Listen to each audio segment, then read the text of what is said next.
One guy who does a great job of using light and shadow to tell a story is my old buddy Eric Drooker. And here you can see something very simple that works. When you have light shining on a face from below, that's kind of startling.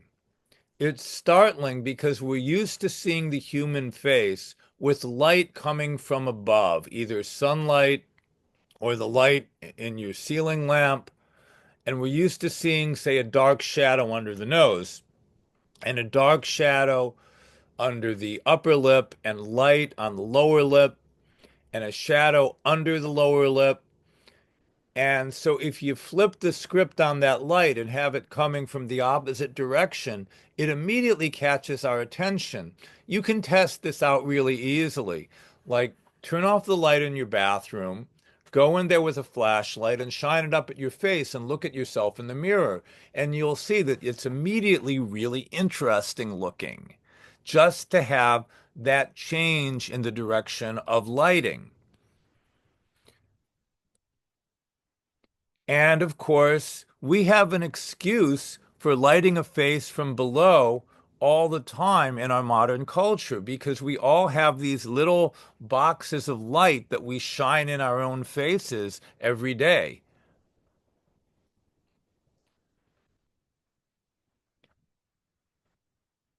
Eric Drucker's art can be really useful to those of you who want to learn about light and shadow because Eric very often puts the light source in the picture. So here the lamp is in the middle of the room and it's lighting up the other characters. So he's kind of created a tiny little world that's self-contained with the light source in the composition. And of course, Eric, like Edward Hopper, like Martin Lewis, recognizes then that in an urban setting at night, the brightest point in the picture is the sidewalk. And here he's got the light of this fire that's lighting up this battle scene. This is an interesting composition because there's a light source and we don't really know what that light source is. Maybe it's a fire, maybe it's an electric light, maybe it's an explosion, but it's behind the main figure, so it silhouettes her. And then the rays of light spread out, creating a focal point for the other figures.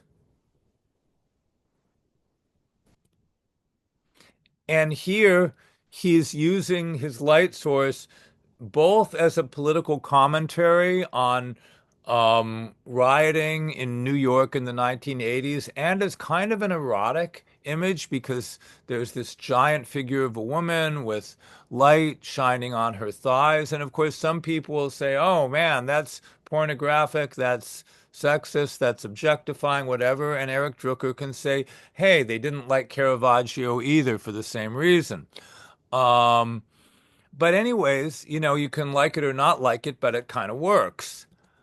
Um, Here's a really amazing piece by Eric where he's kind of combined social realism with magic. You've got the people in the prison whose only light comes through the window. But then if you look out the window in the sky, there's a man flying through the air suspended by an umbrella, a completely magical kind of Mary Poppins sort of image. So he's combined the darkest and most depressing social realism with this very whimsical image. And all of it is held together by the rays of light coming through the window. Here's a recent piece of his about a little girl whose mother is taken away by ice. And you can see that the whole strip works because of the light coming in the door and the way the mother is dragged out into the light. And it's almost like the light coming in the door, the light coming in the window is a character in this story.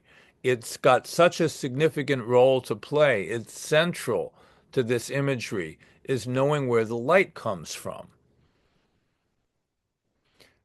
So Eric makes a very simple observation and gets a lot of mileage out of it. And that's the observation that when you have a body of water or even a wet surface, under some conditions, it's reflective of the light around it. So he can convey an ocean just by a black surface with some white scratches in it in the right place. Or likewise, a flooded street by just having a light reflection on that street.